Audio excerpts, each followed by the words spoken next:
Olá, amigas e amigos da nossa revista eletrônica Utopias Pós-Capitalistas. Hoje é dia 28 de julho de 2023. Eu sou Luiz Carlos de Oliveira e Silva e ao meu lado, a minha querida amiga Bia Martins. Oi, Bia, tudo bom? Olá, Luiz. Olá, amigas e amigos. Esta é a primeira edição de Conversa em Conversa, que é um programa de um bate-papo informal que vai ao ar toda a última sexta-feira do mês, tratando dos temas em pauta, né? Então, eu e o Luiz, a gente é amigo já há bastante tempo, a gente gosta muito de conversar, e dessa vez a gente está abrindo a nossa conversa aí para a audiência e para a sua participação também. Isso mesmo, gostamos de conversar, Bia e eu, e agora iremos fazer isso aqui, no YouTube, tratando de assuntos que julgamos relevantes. E contamos com a participação das amigas e dos amigos, ao vivo, pelo chat, né? Sejam todos bem-vindas e bem-vindos. Bia, você é sempre muito ligada nas novas tecnologias e nos seus efeitos. Você propôs, para esse nosso primeiro encontro, que conversássemos sobre a já célebre propaganda da Volkswagen, que ressuscitou Elis Regina, né? Então, vamos lá. Aceito o desafio. Por que você fez essa sugestão e o que tem de importante para você nessa peça publicitária que já virou um clássico? Então, mesmo que já tenha virado um clássico, eu desconfio que talvez algumas pessoas não saibam ainda, né? Ou pelo menos algumas pessoas podem não saber do que se trata. Então, é uma propaganda da Volkswagen que traz a Maria Rita, que é filha da Elis Regina, e a Elis Regina, usando um recurso de inteligência artificial que chama deepfake, né? Então, são as duas cantando, cada uma num veículo da Volkswagen, cantando a música Como Nossos Pais, do Belchior. Bom, eu acho que essa peça publicitária, ela traz aí várias questões, né? Primeiro, assim, como uma peça publicitária, ela é uma peça muito bem feita, né? Tanto do ponto de vista técnico, né? Como assim do ponto de vista do propósito mesmo da propaganda. Emocionou as pessoas, né? Vendo a Elis Regina junto com a filha. Quando ela morreu, a menina era muito novinha, etc. e tal, né?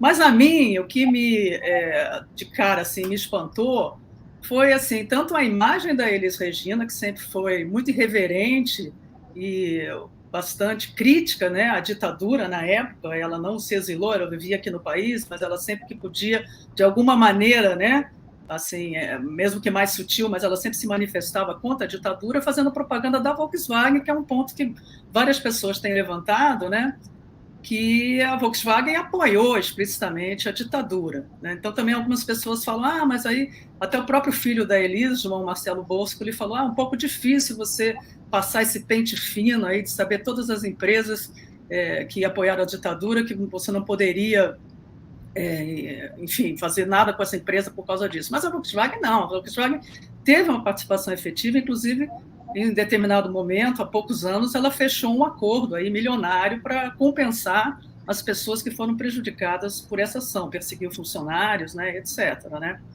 E um outro ponto que me chamou também muita atenção foi assim, o uso dessa música do Belchior, né? Como Nossos Pais, que é também uma música que traz assim, uma perspectiva de inconformismo, né, de protesto, que não tem nada a ver com um ponto de vista assim, de você vender um carro, né? Então, como nossos pais, na verdade, fala assim, né, por que repetimos os padrões, né? Aí, o ideal seria quem me trouxe a consciência de uma nova, me trouxe a ideia, né, de uma nova consciência e juventude, está em casa, guardado por Deus, contando viu metal. Então, é uma crítica ao capitalismo, é uma crítica a essa, parece que, impossibilidade de você romper, né, com as estruturas e criar uma sociedade em outras bases. Então, assim, esse foi o primeiro aspecto que me impressionou, né, que mal me impressionou assim nessa propaganda, mas a gente pode ir explorando várias camadas que podemos conversar sobre. A impressão que eu tive, Bia, eu assisti tardiamente, não assisti no dia, né? Já na onda que se criou. Realmente foi uma comoção e um conjunto despertou um conjunto de sentimentos muito contraditórios. Mesmo uma mesma pessoa, eu cansei de ouvir, gente, olha, de início eu achei isso, mas depois eu fui achando assado, e realmente você vê Elis Regina cantando uma música muito forte, né? Aquela interpretação é muito, talvez uma das mais pungentes da Elis. Um arranjo maravilhoso, né? Uma letra muito forte, né?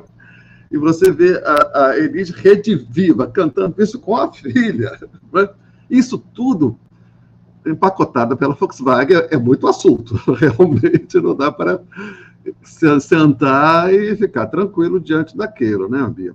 Então, realmente, eu também me vi envolvido num turbilhão de emoções, né? E essas questões que você levanta, né?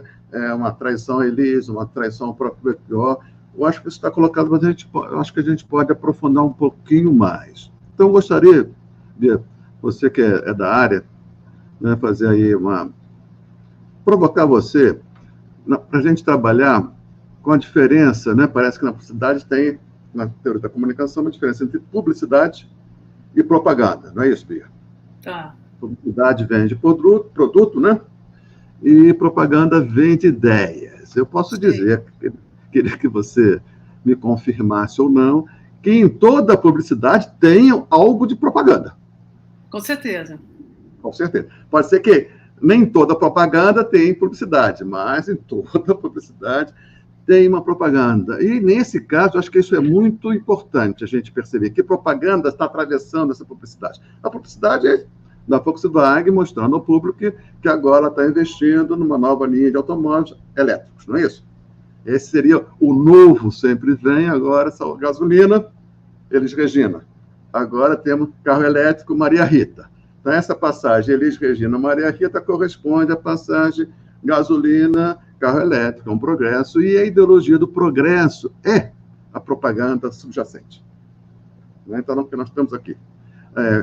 Alguns personagens que são, as 4 personagens ostensivos, a Volks com seus carros, a Elis Regina, a música do Belchior, que é central nesse filme, não é? A música do Belchior é um personagem, e um personagem oculto, mas tão importante quanto os outros, a inteligência artificial, que é um personagem do filme. E a ideologia do progresso articulando esses 4. O que você acha, Bia? É por aí. Acho que é bem interessante. E assim, sem falar, né, que assim, essa ideologia do progresso, querendo apontar também como uma propaganda, né, que já estamos lá encontrando uma saída aí para o problema ecológico, vai passar do automóvel para o carro elétrico, e a gente sabe que a coisa não é tão simples. O carro elétrico também tem várias questões, mas esse não, quer dizer, você vê que é mais uma camada aí que a gente poderia também conversar, né? Mas dentro assim, das coisas que eu tenho estudado e tal, né, uma dos pontos que me interessa bastante é a questão da propriedade intelectual sobre a cultura, né? Então, já é uma coisa bastante problemática a gente pensar assim, que os herdeiros têm a propriedade intelectual da obra do seu parente, né? E, sei lá, a propriedade intelectual é uma coisa que foi, ao correr das décadas, aumentando.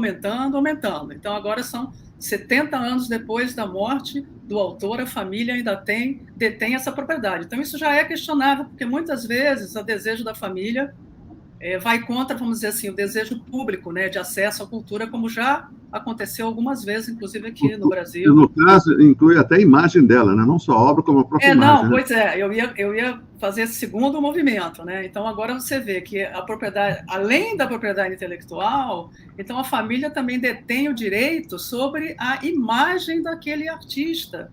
E, vamos dizer assim, no caso agora da Elis Regina, com o direito de deturpar, né, no meu ponto de vista, a imagem daquela artista. E até, assim, um parêntesezinho, eu era muito fã da Elis na época, né? Ela, para mim, até hoje, é a maior cantora brasileira. Na minha adolescência, né, eu aprendi a cantar, né, dentro do meu amadorismo, né, de cantar em coral, cantar em sarau, aprendi a cantar cantando junto com Elis Regina, né, e com toda a mensagem que a persona artística dela passava, né? E agora vem assim a família e detona, né, desconstrói essa imagem e como se tivesse o direito então de fazer isso porque é a família. Então é uma questão aí muito problemática. Então só pontuando assim mais uma informação, né? Em vista disso, a Madonna já declarou para os seus empresários que ela não vai permitir nenhum tipo, já vai deixar isso documentado, né? Um tipo, não sei como é que se chama esse documento, isso também faz parte do testamento, mas dizendo que ela não vai permitir nem uso de imagem holográfica, que é um outro recurso, né, que está sendo usado, nem esse tipo de recurso com a inteligência artificial que se chama deepfake, né? Já para se prevenir de que no futuro ela é muito cuidadosa, né? A gente pode concordar ou não, achar bonito, legal, estético ou não, mas ela é muito cuidadosa com a imagem artística dela. Então, ela já está deixando isso aí sacramentado, que ela não vai permitir, vai deixar um documento que não permitirá que nada seja feito nesse sentido com a imagem artística dela. Eu vi, acho que anteontem, uma entrevista com o João Marcelo Bosco. Filho da Elis, né? Filho da Elis, acho que é o primeiro filho dela, né? A Ana Rita Caçula, né? E sendo entrevistado por uma pessoa muito claramente favorável à atitude que a família tomou, né? E ele disse, Bia, que nos dias que se seguiram a primeira divulgação da peça publicitária, houve um estouro, bombou, como se fala, né? Os acessos à página oficial da cantora. Ele falou que teve mais de 4 milhões de acessos, né? Nas horas seguintes, nos dias seguintes à publicidade. Então, do ponto de vista, vamos dizer assim, meramente mercadológico, né? Business, foi um sucesso.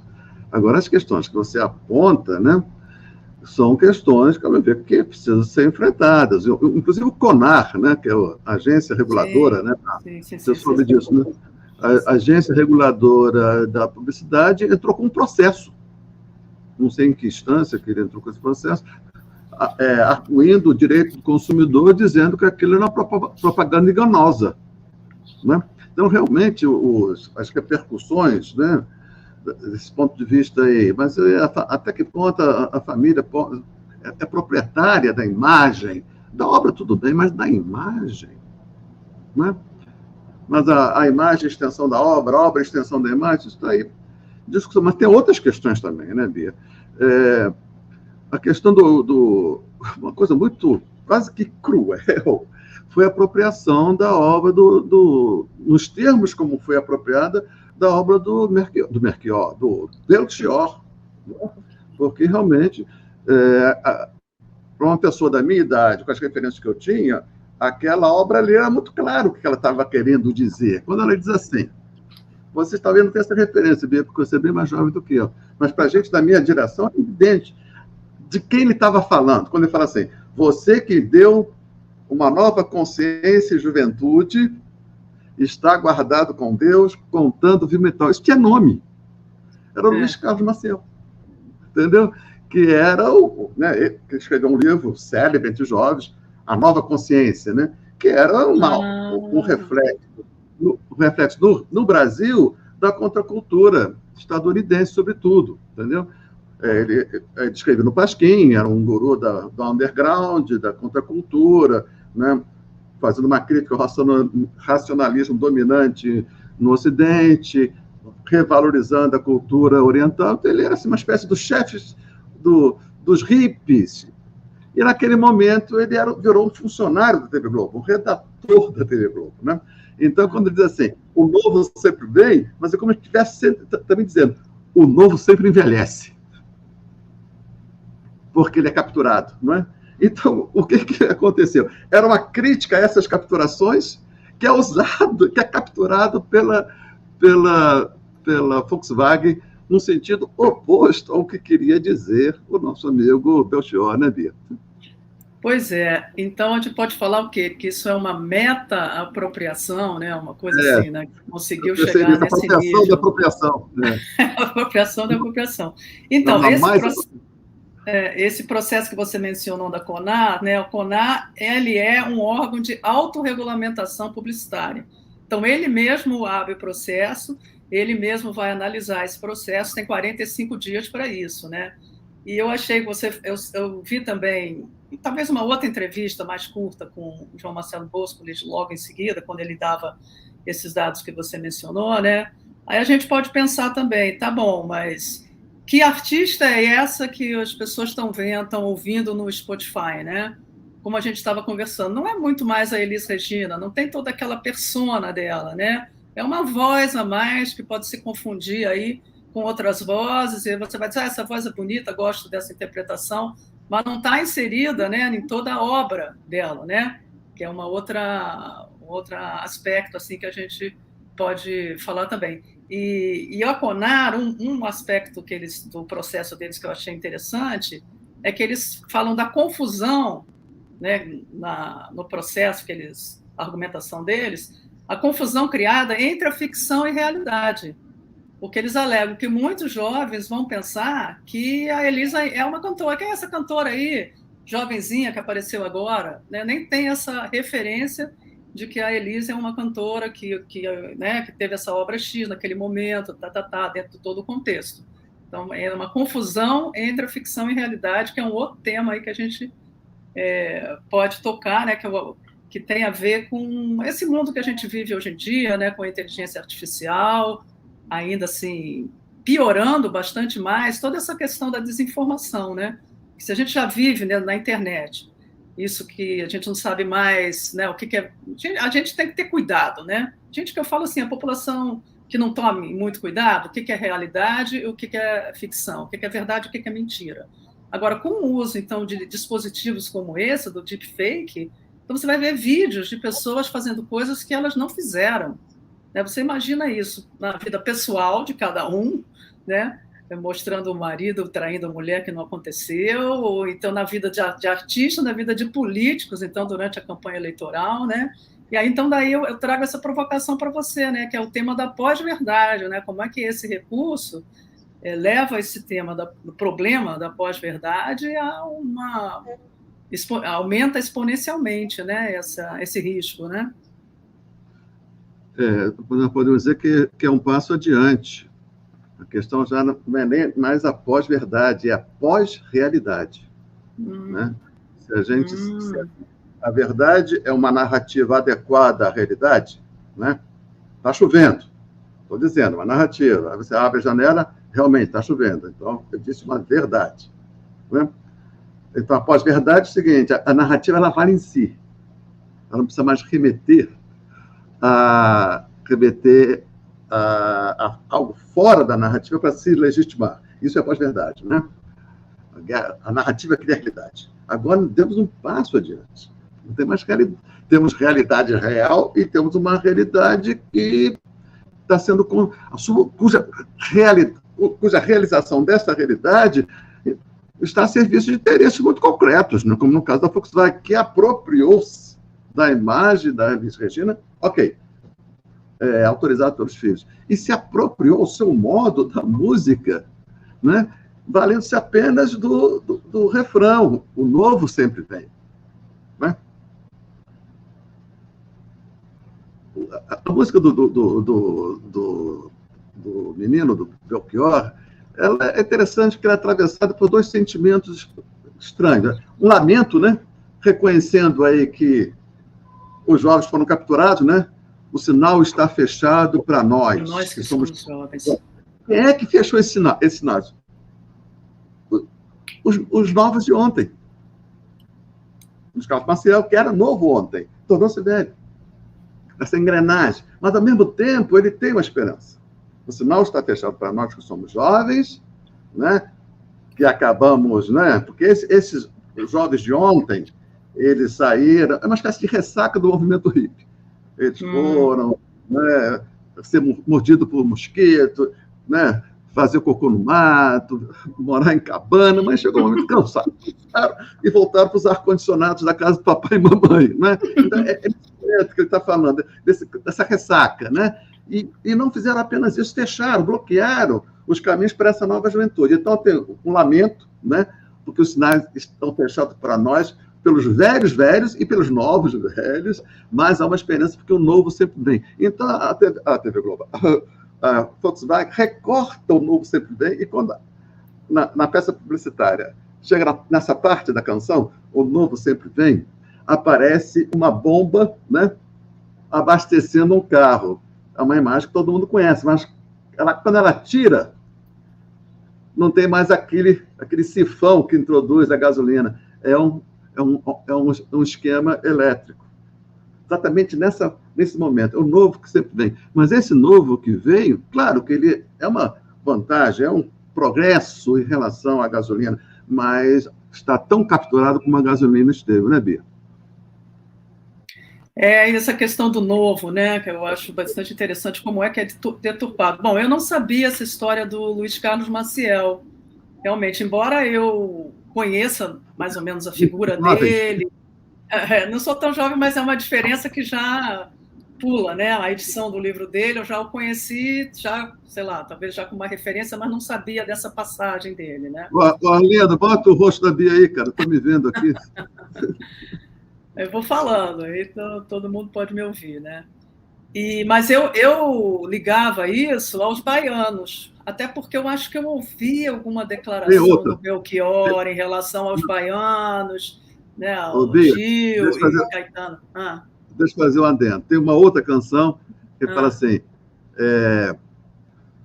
um antigo compositor baiano que dizia tudo é lindo, tudo é maravilhoso. Tudo é maravilhoso. Então ele tem essa questão também com o pessoal, né, da Bahia. E recentemente eu vi um documentário sobre o Belchior que passou no Canal Brasil, recomendo, sobre a carreira dele e tal, até bastante coisas que eu não conhecia. Então acho que ele tinha também esse aspecto crítico, né?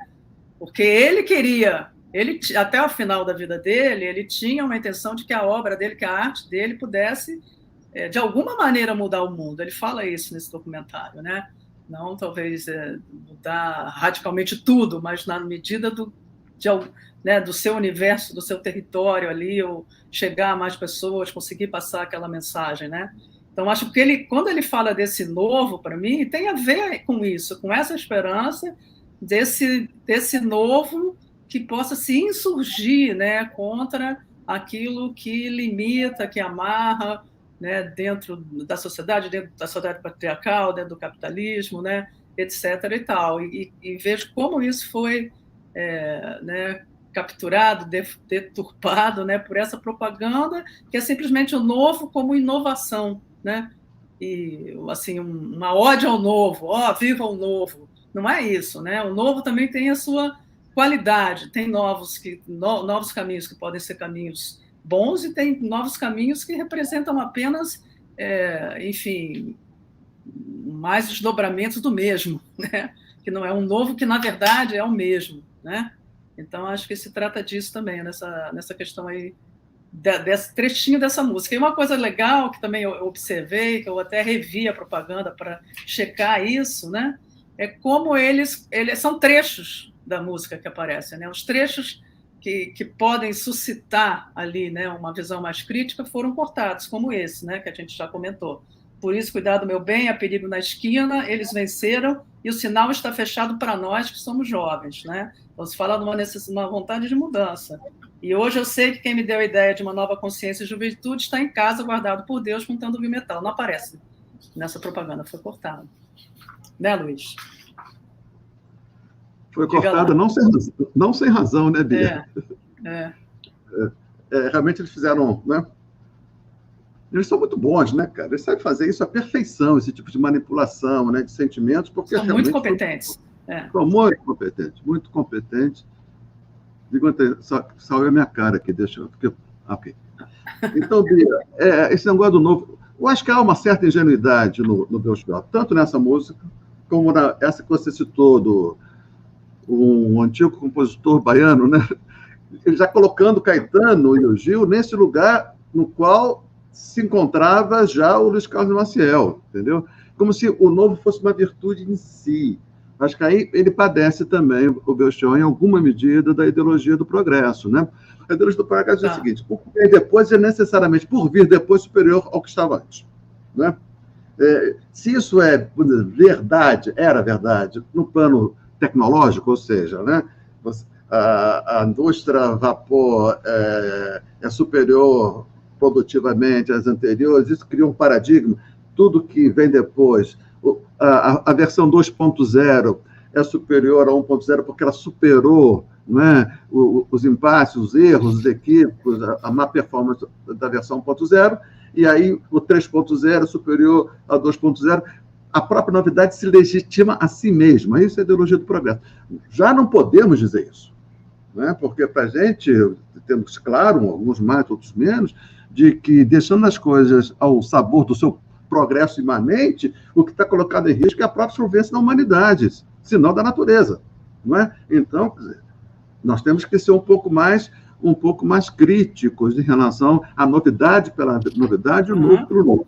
Claro que o Belchior estava falando da novidade, que ele supõe que no novo já traz em si uma potência superior àquela que se cristalizou.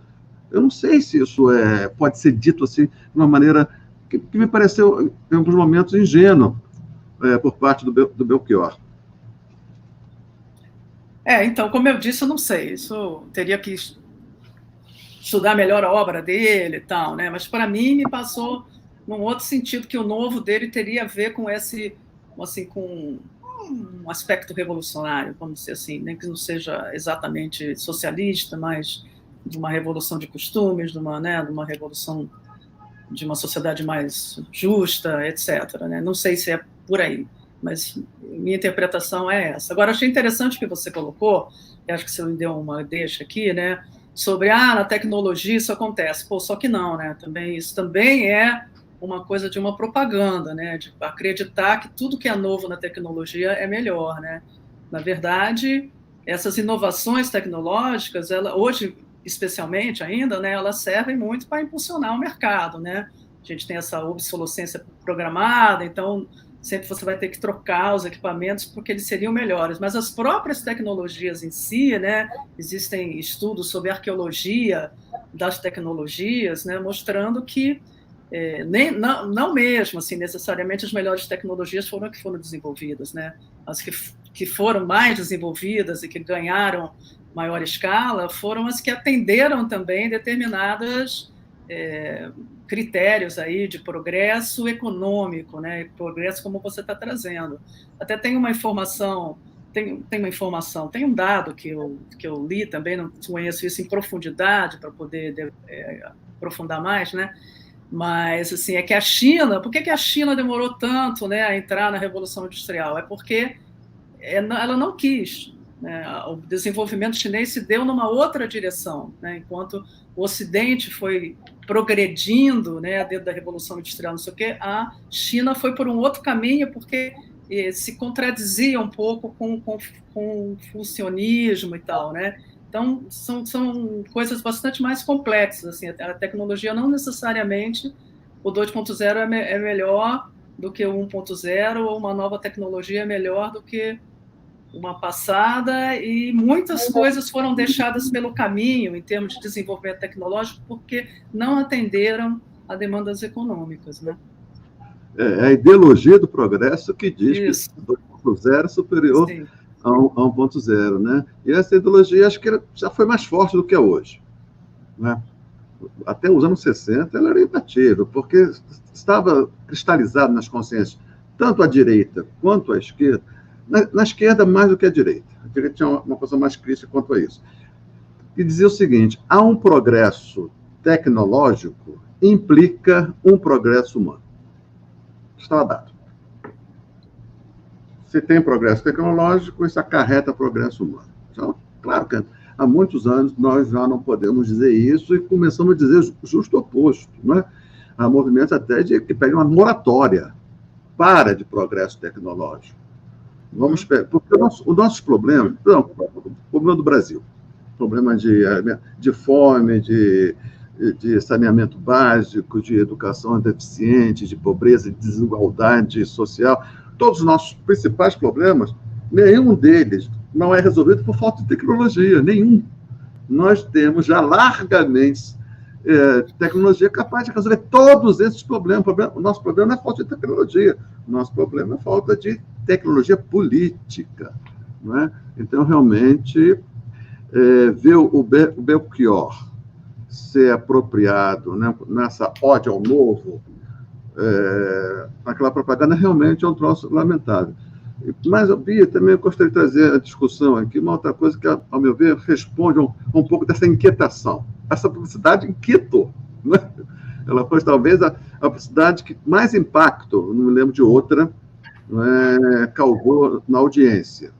Né? Esse misto de sentimentos, as pessoas pedindo um tempo para elaborar. Não é?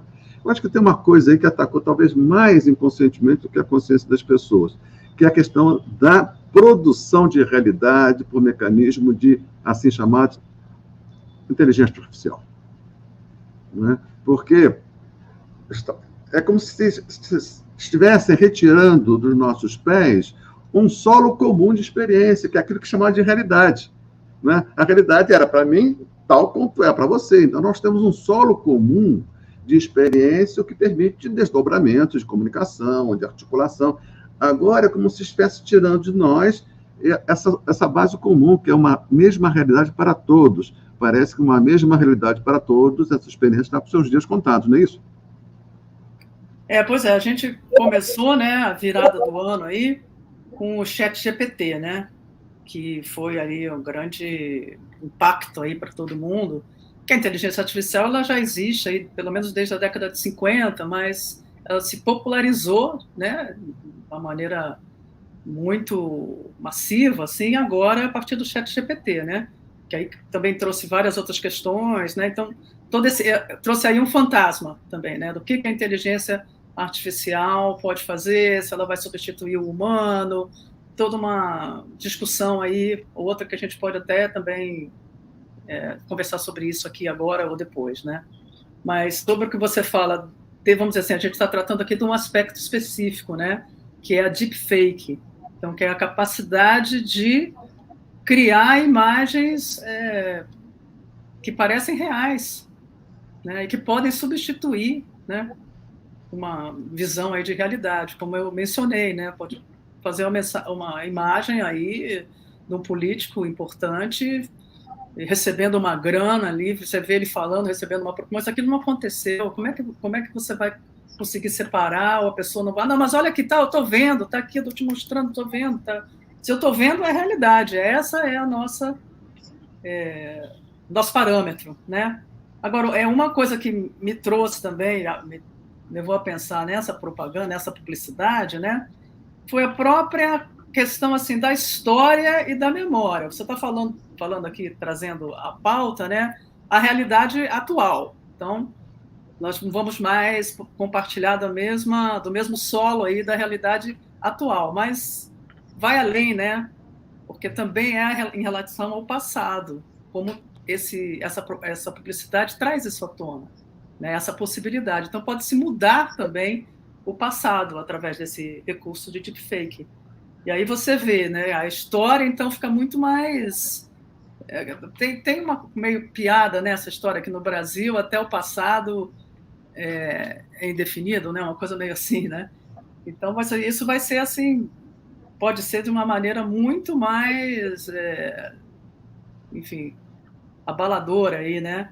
E como a gente viu no caso da memória da Elis, né? Então, você pode criar agora uma propaganda que liga a Elis com outras coisas, com a Volkswagen, uma coisa moderna, né? Com progresso, que não era nada do que que foi a obra, a carreira dela, né? A obra no sentido de ela não produzia, ela não escrevia, compunha músicas, mas, né, ela trouxe vários compositores à baila, né? Cada disco dela era um acontecimento, cada show dela era um acontecimento, né? Então, fechando esse raciocínio, né? Então a própria história, a nossa memória, né? A memória social, memória, né, de uma população, ela pode também ser facilmente transformada, né? Não foi isso que aconteceu, foi aquilo. E com o tempo, como se esses e ainda a gente assim na mão, né, dessa dataficação, né, de dados, muitos dados, e isso pode ir sendo manipulado, mudado, e aí que é a história? O que ficou para trás? Ninguém mais sabe direito o que é. Isso projetando para o futuro, né? Para onde isso pode nos levar, né, Luiz? Isso aí é um tema central na historiografia, como você falou, né? Nem o passado está salvo de controvérsias ou de reconstruções, né? E porque havia uma corrente na historiografia alemã, que é o historicismo alemão, né? Contra o qual se rebelou Walter Benjamin, que foi o sujeito sobre quem eu fiz a minha tese de mestrado. Então, ele diz o seguinte, o historicismo alemão ia ao passado e recompor esse passado numa narrativa adequada à verdade dos fatos. O Walter Benjamin já dizia o seguinte, mas isso não é possível, cara. Fazer uma narrativa hoje do passado adequada.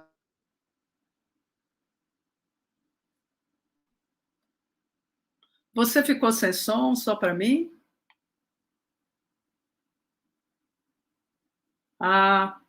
Talvez o Luiz tenha caído, né? Bom, vamos então esperar um pouquinho, ver se ele volta para a gente continuar, né? Eu acho que a gente está tratando aqui de um tema, né, bastante interessante, que abre aí várias camadas para a gente conversar, né? Essa propaganda aí da Elis Regina e da Maria Rita, da Volkswagen. Vamos aguardar só um pouquinho para ver se o Luiz consegue voltar para a gente continuar aqui na nossa conversa. Essa conversa que a gente está estreando hoje, esse programa de conversa em conversa, essa ideia nossa de que a gente é amigo há muitos anos, sempre trocando uma conversa, então vamos conversar com as outras pessoas. Olá, Luiz, está de volta, continua aí seu raciocínio. A gente está falando de história, né, Bia? Já era um problema antes, né? Olhar para o passado tal como ele ocorreu. Já era uma tarefa já bastante complicada, porque a gente vai sempre encharcado pelas questões do presente, e o passado é complexo, é múltiplo, então vai sempre ser recortado, né?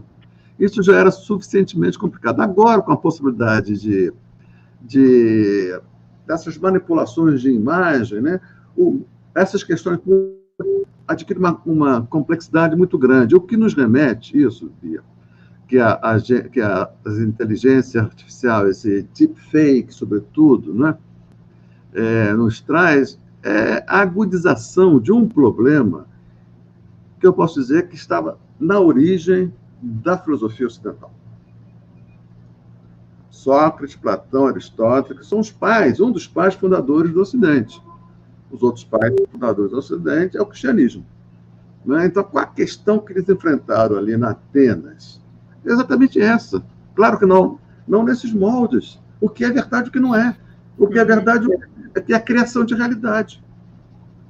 Os sofistas diziam, os adversários do Sócrates, olha, a realidade é isso que a gente constrói socialmente. E vamos, então, vamos nos aparelhar, cada um, da melhor forma possível, para entrar nesse mercado de narrativas de uma forma que seja adequada aos seus interesses. E eu, sofista, sou professor desses recursos, sou professor de inteligência artificial, de criação de narrativas, porque o que se tem são narrativas. Então, é exatamente contra isso que se insurgiram Sócrates, Platão e Aristóteles. Eles, podemos dizer, que eles foram vencedores nesse combate ao jogo das aparências, ao teatro de sombras. Se não foram imediatamente vencedores, porque Sócrates foi condenado à morte pelo Tribunal de Atenas, mas na sequência histórica, isso foi se afirmando como um valor, verdade, uma narrativa adequada à realidade dos fatos. Isso acabou. Então, nós voltamos, de certa maneira, ao estágio inicial.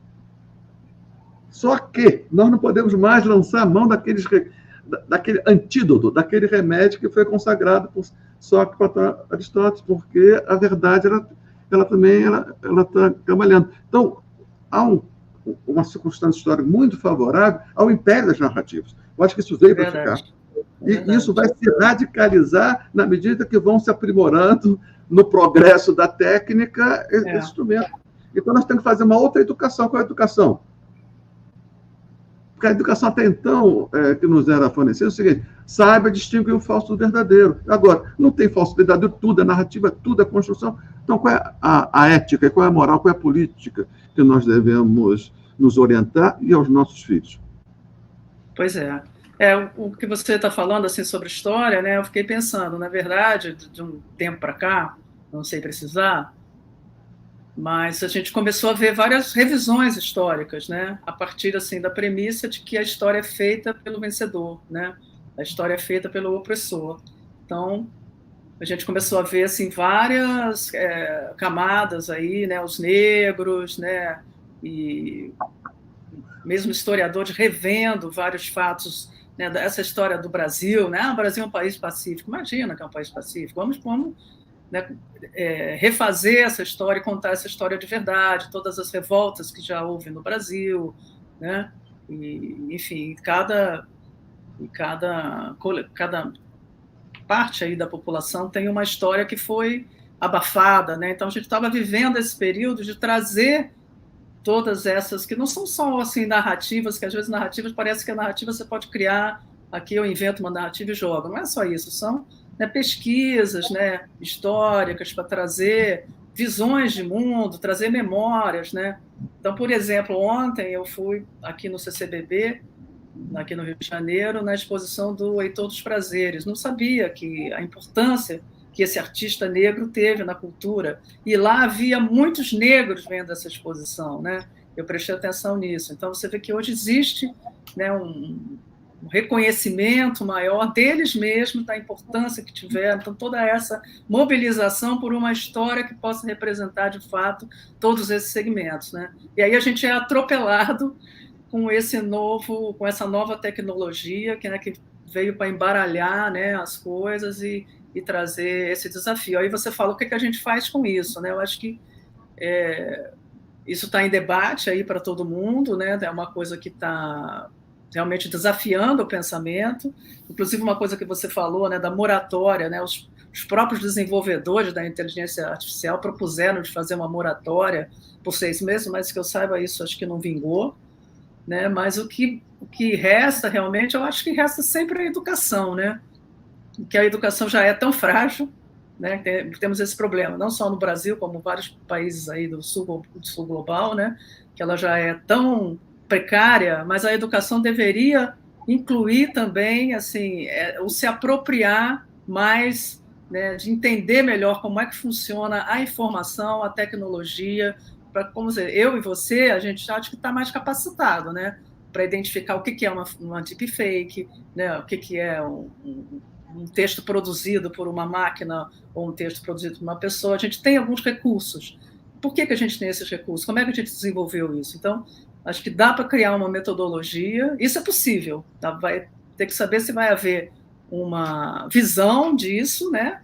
E uma vontade realmente política de investir nisso, né?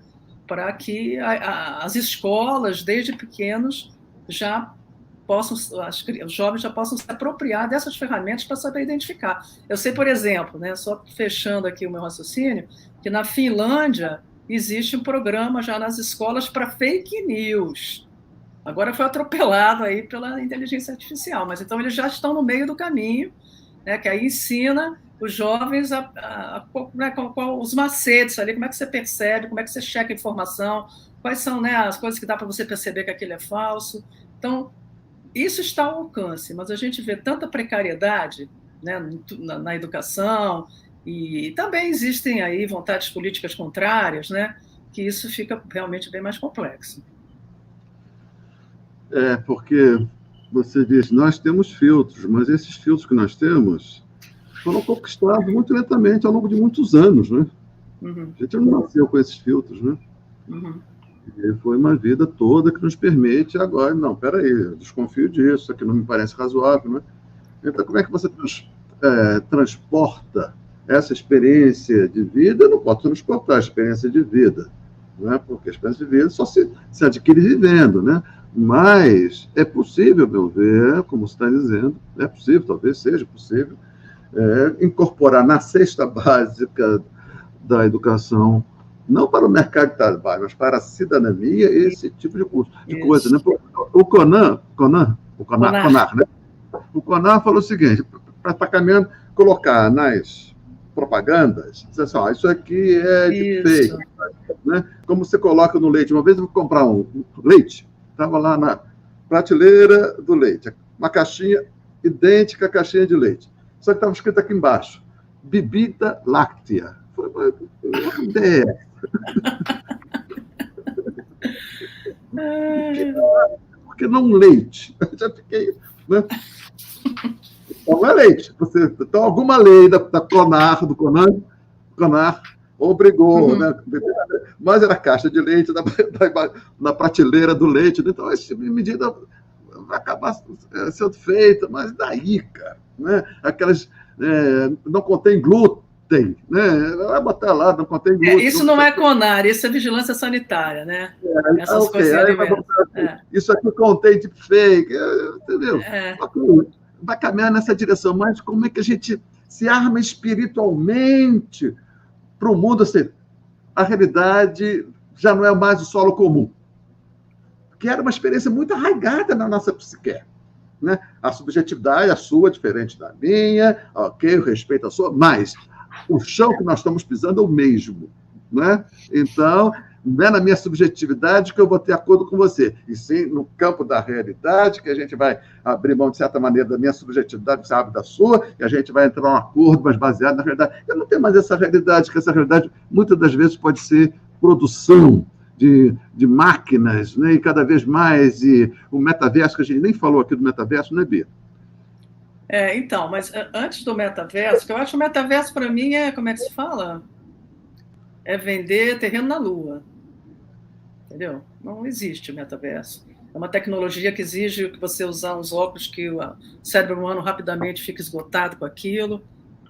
Aquela ideia da inovação do capitalismo, progresso que a gente estava conversando, acho que tem vender terreno na Lua, né? Eu acho que tem a ver com isso, tá?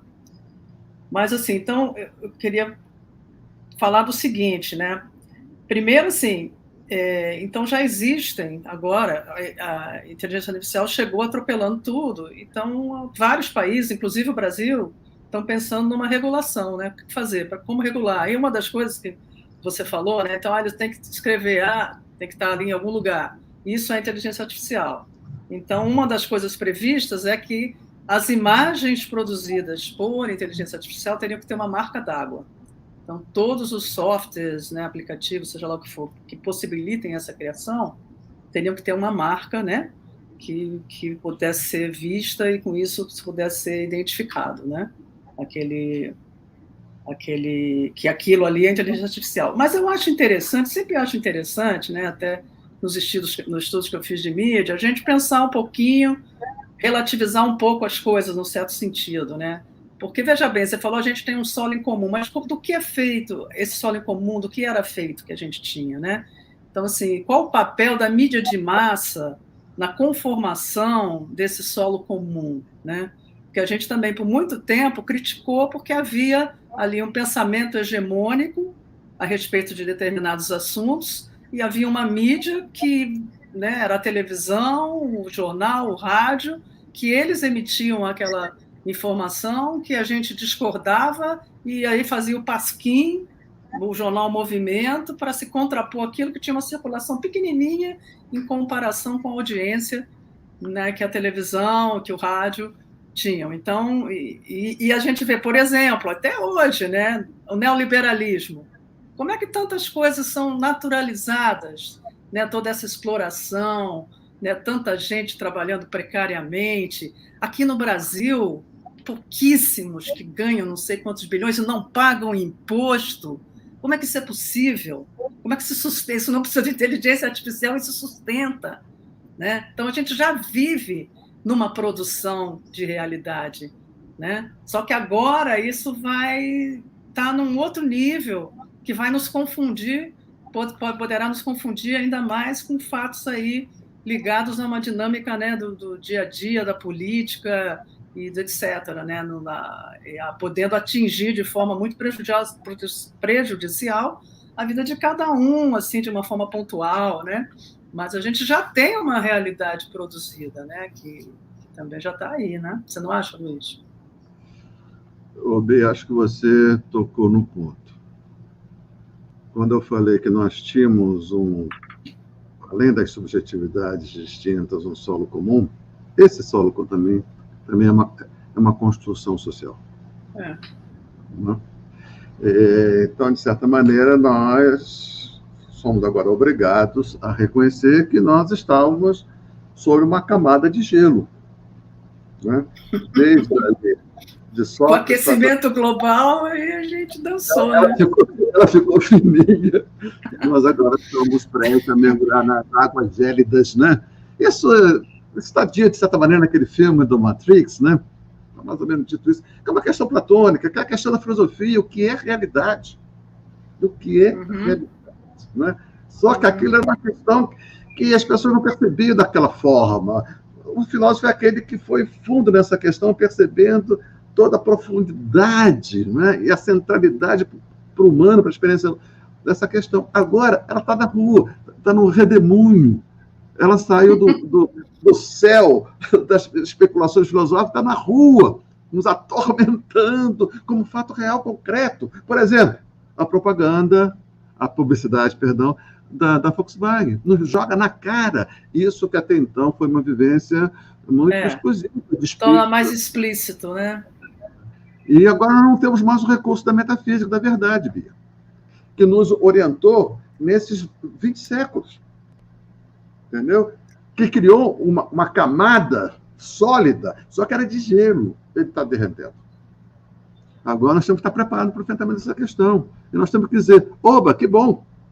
Temos que arranjar um jeito para dizer isso. Oba, que bom, que está abrindo possibilidades novas. Agora eu tenho que ter sanidade psíquica, né? Tenho que ter amigos, conto com você, viu, Bia? Né? Fazer os nossos territórios, fortalecer os nossos corpos, porque o bicho vai pegar.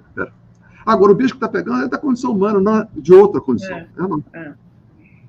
Eu acho que assim, isso é uma coisa que está dada. Né? Não dá para pensar assim, não, a inteligência artificial não deveria existir. Já existe, já está aí e está se expandindo, não tem como voltar. Né? Aí, o que fazer com isso é uma coisa que a gente vai ter que ir, aos poucos, encontrando os caminhos. Né? Então, já voltando ali ao que eu estava falando, né, vamos dizer assim, da educação em relação a como encarar, como se preparar, né, para a inteligência artificial. Então, existe todo um grupo aí de pessoas da educação midiática voltada para, aqui no Brasil, né, voltada para essa questão da desinformação, da fake news, e provavelmente esse pessoal também vai começar a trabalhar com a questão da inteligência artificial e como é que se lida com isso, né? Tentando preparar não só estudantes, mas pessoas, e a gente sabe que um dos grupos mais vulneráveis, né, a fake news, é o de idosos, né? Que são pessoas que já talvez estejam numa fase da vida meio, né, deprimido, sem muitos objetivos, se sentindo muito isolado, né? E aí se sente mais pertencendo a um grupo, né, que estão aí aderidos, né, a essas fake news. E aí passou uma pergunta aqui para nós, aqui da própria revista Utopias Pós-Capitalistas, o que é realidade? Também da TV Nossa Escola. O que é realidade? Aí é um tema bem filosófico, né, Luiz? É só isso, né? O que é realidade? O resto responder em 3 minutos, por favor. Essa é a questão central, né? É a questão central. Jesus de Nazaré falou assim, eu sou a verdade. É a questão central. Eu sou a verdade. E ninguém vai ao Pai se não for por mim. É a questão, o que é a realidade? Qual o seu sentido? Né? Qual o lugar do ser humano nessa realidade? Essa é a questão central. Né? Que a filosofia do Ocidente tentou resolver o seguinte, há uma realidade imediata que a gente vive, mas há uma realidade verdadeira, que você tem que atravessar essa realidade das aparências para atingir a realidade verdadeira. Então, tem todo um conjunto de recursos, ou científicos, ou filosóficos, ou espirituais, né? Mas sempre supondo que por trás dessa loucura das aparências existe alguma coisa sólida. Não tem mais essa coisa sólida por trás dessas borbulhas, né? De aparência. O que tem lá também são borbulhas, são máscaras. Você tira uma máscara, o que tem atrás da máscara é outra máscara, você tira e vai ad infinito nessas máscaras sobre máscaras. Esse é o universo. Talvez tenha sido a experiência humana desde sempre, só que nós conseguimos estabilizar isso, criando uma capa, um terreno, aquele que eu chamei de terreno comum. Esse terreno comum já não temos mais, né? Nós temos que dar uma bolha, eles têm da bolha das letras, e esse que tem daquela bolha, ele só vai ver, vai aceitar qualquer versão que atenda aos seus interesses, porque ele quer o quê? Confirmação das suas teses, confirmação dos seus preconceitos, não é isso? Porque tem menos dano psíquico, e nós vamos ter que assumir uma certa dose de dano psíquico, de ver o quê? Aquilo que eu não queria ver, de experimentar aquilo que eu não queria experimentar, de ser desmentido, de ser contraditado, não por mim ou por outro, pela própria realidade. Quem é que tem condições de fazer isso? Esses é que pode dar alguma orientação para a gente. Ô, Bia, nós estamos acabando, né? Eu gostei dessa nossa primeira experiência, meio tranco do barranco. O assunto tipo aquele assunto guarda-chuva, né? Cabe tudo dentro, né? Tudo. Todas as questões, desde verdade metafísica, a experiência comum, a comunicação, né? Comunicação. E é espantoso que essa música do Belchior, que é uma música que não tem 100 anos, né? Ela pode ser apropriada no sentido contrário aos interesses do autor, e isso não foi devidamente observado. O que foi a estética, a beleza, o encantamento de ver Elis Regina de novo, né? De novo rediviva, né? E a estética, né? É muito complicado. Mas, Bia, obrigado pela parceria, pela companhia. E me despeço aqui das amigas e dos amigos. A gente volta na última sexta-feira de agosto, né, Bia? Isso mesmo. O segundo episódio, assunto que a gente ainda vai decidir. Tchau, Bia. Tchau, amigas e amigos. Então, realmente, esse tema, né, deu muito pano para manga, é um tema que rendeu bastante, pelo menos para isso serviu, né? E é só pontuar isso mesmo, né? Apesar de, vamos dizer, muita gente gostou da publicidade, tal, pessoas criticavam, mas o Belchior, ele ficou meio invisível ali, né? Falaram muito dele, mas da letra dele, inclusive, nem sei direito quem toma conta da obra dele, ficou obscurecido, né? Esse ponto. Mas, sim, também gostei bastante, a gente pôde conversar aqui bastante, que era esse o nosso plano, né? Então, é isso. Então, se você aí que está nos assistindo, se você gostou da nossa conversa, indica aí para os seus amigos, que dê o seu like, né, que ajuda a gente a aparecer mais. Acione também o sininho para você receber as próximas notificações dos próximos programas. E também se inscreva no canal da Utopias Pós-Capitalistas para ajudar a gente a continuar com esse projeto. Também agradeço muito aí a sua companhia de sempre, né, Luiz? Em várias ocasiões e agora também aqui nessa parceria de Conversa em Conversa.